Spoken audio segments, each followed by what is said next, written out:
list ခုနှစ်ချိန်မြောက်အာဆီယံထိပ်သီးအစည်းအဝေးကိုဒီနေ့မလေးရှားနိုင်ငံမှာထပ်ပြီးတော့ကျင်းပဖို့သူတို့လှုံ့ဆော်နေတယ်။ဘာကြောင့်ဒီနေ့ပဲလုံခြုံရေးကပို့ပြီးတော့တင်းကျပ်လေဆိုရင်အဓိကအမေရိကန်သမ္မတထံလာတဲ့မှာဖြစ်တဲ့အတွက်သူတို့ကလုံခြုံရေးကိုလက်ဆတုံးမြင်ပေးလိုက်တာဖြစ်တယ်။ဆိုတော့ဘာကြောင့်လုံခြုံရေးကအဲ့လောက်ထိတိုးမြင့်လဲဆိုရင်အမေရိကန်သမ္မတထံကပြီးခဲ့တဲ့နေ့တုန်းမှာလှုပ်ကြံခံဖို့တယ်။အဲ့ဒီအတွက်ကြောင့်မလို့သူတို့က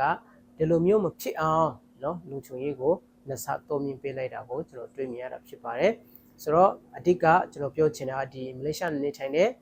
ကျွန်တော်မြန်မာလူမျိုးများအထူးသဖြင့်တတိထားတွာလာဖို့လိုတာဖြစ်ပါတယ်ဆိုတော့အထူးသဖြင့်ဒီ KSCC ဘေးပန်းဝန်းကျင်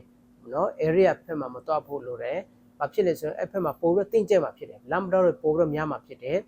အဲ့ဒီအတွက်ကြောင့်မလို့ကျွန်တော်တို့အဲ့ဖက်မှာမတွားကြဖို့နော်အဲ့ဒီနေ့မှာ26 28 28တို့ချင်းပနေနေ့မှာတတိထားတွာလာပေးကြပါပြီးတော့တချို့ကပြောကောင်းပြောမယ်ကျွန်တော်တွားနေတာပဲဘာမှမဖြစ်ဘူးဘာညာပြောတဲ့လူရှိကောင်းရှိမယ်ဒါပေမဲ့တခါမိပြီဆိုရင်ဘယ်သူခံမလဲကိုပဲခံမှာနော်အထောက်ထားမပြည့်စုံရင်ကျွန်တော်ကမြန်မာပြည်ပို့ခံရမှာအဲ့ဒီအတွက်ကြောင့်မလို့ကျွန်တော်တို့တတိရှိရှိနဲ့နေထိုင်ကြပါဆိုတာကိုအသိပေးချင်တာဖြစ်ပါတယ်လို့ကျေးဇူးတင်ပါတယ်